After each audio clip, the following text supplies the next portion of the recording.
What's going on, everyone? Jeremy here from the Quartering, and I'm really hoping that this is the last of it. Last of things to speak on the old Cyberpunk 2077 lazy review callout. And again, I will remind and ask my viewers that they do not interact with any of these people. When I say that, I genuinely mean it, even though they like to say, well, just because he covers it, he knows what will happen. Look, my viewers are their own. Their actions are their own. They know that I would prefer they don't interact with these people and that they keep all the stuff to the comment section down below. Before we get to the absolute hilarity, perhaps rather than memeing on these people, why not make your walls look freaking amazing with a killer deal from Displate? Check this out. Huge shout out to this video sponsor, Displate. Now I'm reorganizing my set and I brought in a brand new collection of a ton of Cyberpunk 2077 inspired designs, which are all on sale. Wake the f up, samurai. Exclusively using my link. 1 to 2 Displates, you save 30% off. 3 or more, you get 37% off. And look at that. Oh my god. There's even the quartering designs. There's 5 different quartering designs that you'll see if you follow my link. And there are numerous Cyberpunk 2077 designs, Marvel, outdoor images, sports stuff, whatever you could possibly be into.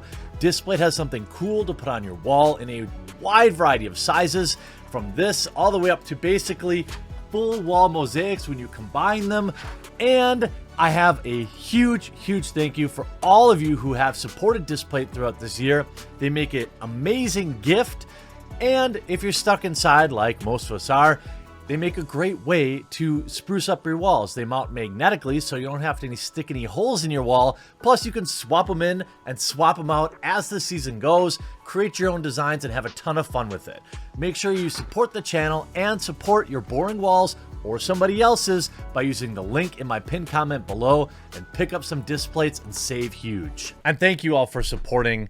And I know that you roll your eyes when I say, hey, don't contact these people, because you know that's what my stance is, but I don't ever want to be accused of condoning this kind of stuff. I really don't. I know people are going to do their own thing, but please don't do it on my behalf. Now, there is a tweet, perhaps the most hilarious tweet I've ever read in my life, written by somebody whose mom clearly still cuts up their hot dogs so they don't choke on them when they're having their mac and cheese in their dinosaur-themed bowl for lunch. It reads, everyone reading this, you have to block the quartering. Don't mute, block. Get as many people as you can to also block. This is one of the most dangerous accounts on Twitter. If you become targeted by the hate machine, your account is at risk.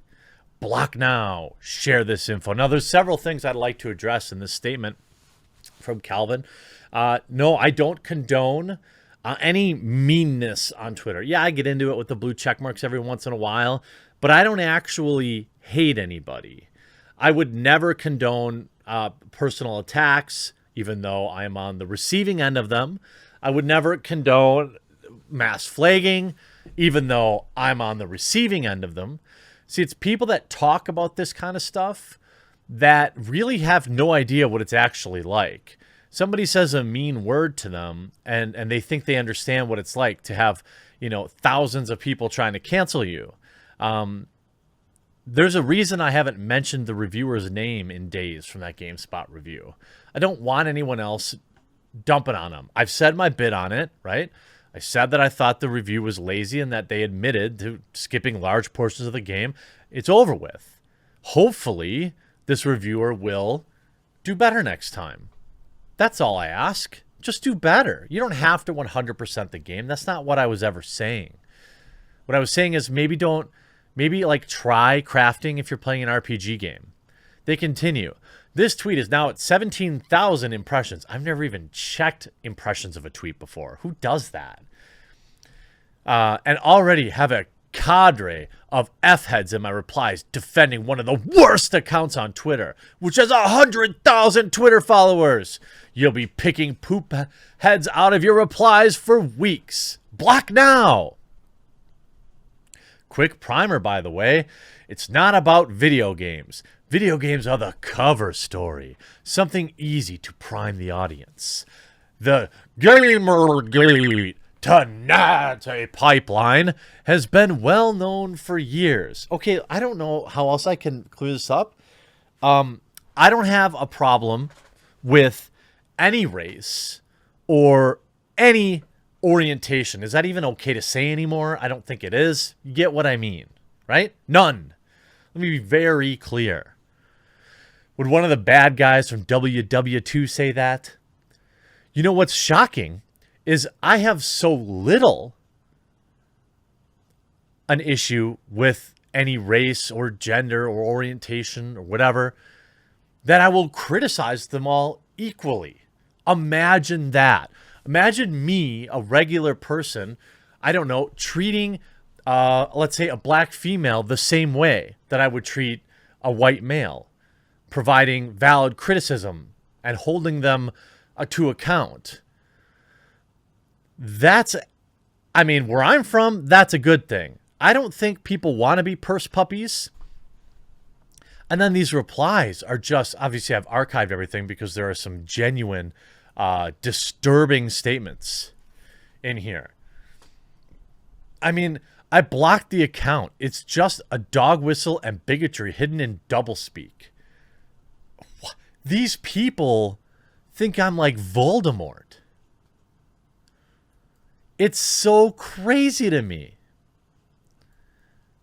Hey, look, even Brian Altano and I have gone, look, by the way, this might shock you, a white guy. I've been criticizing a white guy. Oh no, there goes your narrative. He got me with a zinger this morning. I gave him credit and it's basically squashed. But look at what some of these crazy people are saying. If you see him crossing the street, don't hit your brakes. That's a real reply from somebody in that thread.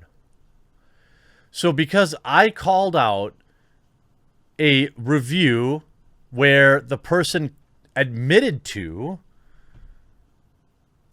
not doing large sections of key feature, it'd be like reviewing Madden, but not at least trying their stupid money grubbing Ultimate Team stuff, or reviewing Madden and never playing Ultimate Team or franchise mode.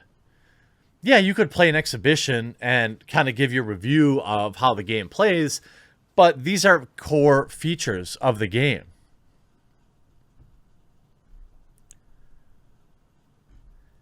And this is, I mean, the people in these replies and the vile things, I don't think I've ever done anything to warrant somebody wanting me to be run over.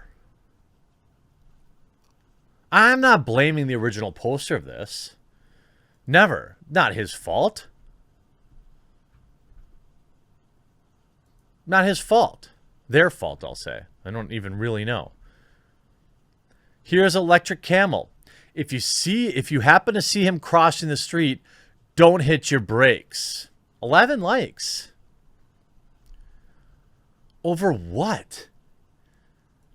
There's literally nothing factually incorrect with what I said about that review. I've been exceedingly clear that I do not, nor do I now, want anyone interacting with these people. That said, I am not going to be silenced. I'm not going to not cover news. That's absurd. These are the same people saying, well, you covered it, but so you condone it and you want all this. No, I don't want any of that stuff to happen to them. It happens to me every single day and it's awful. These same people don't whine, though, when Kotaku includes my name in an article yesterday saying that I've criticized someone merely because of their skin color and made it so difficult for them.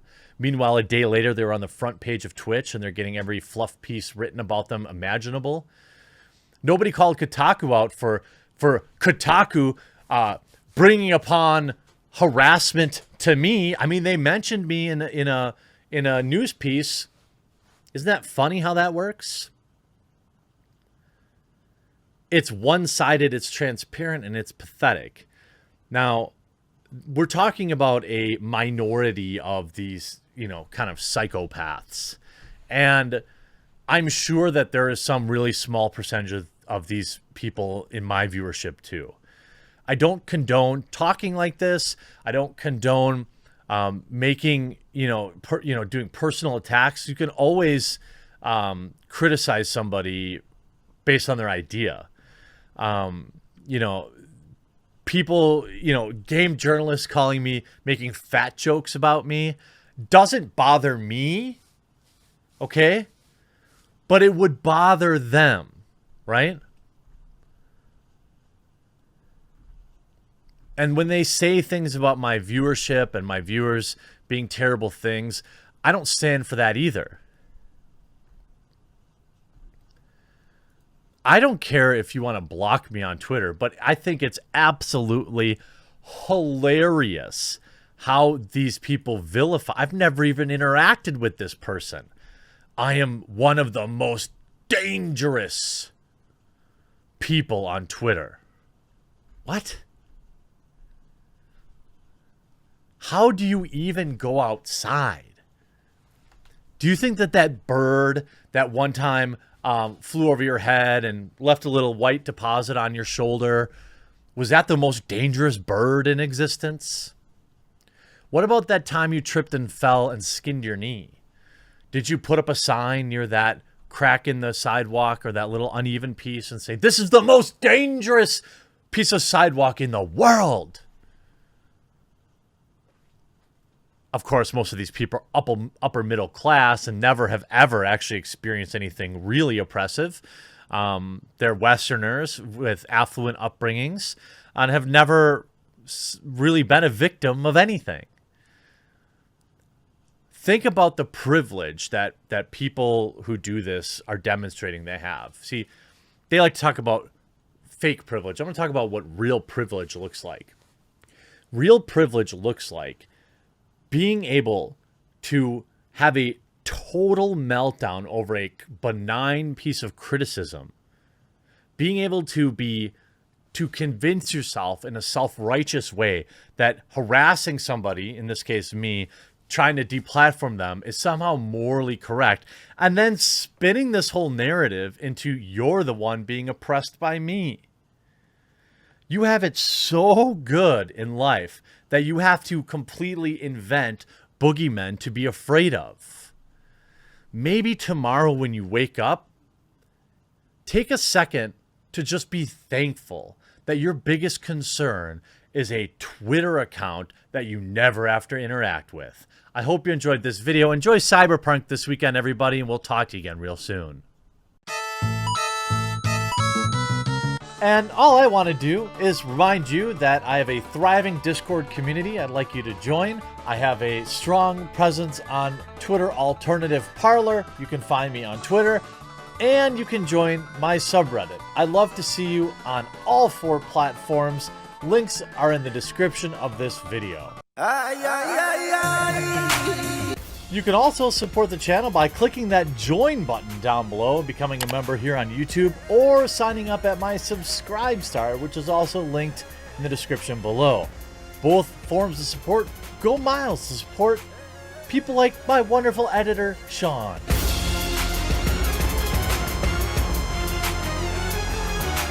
Or my wonderful thumbnail creator, Ben.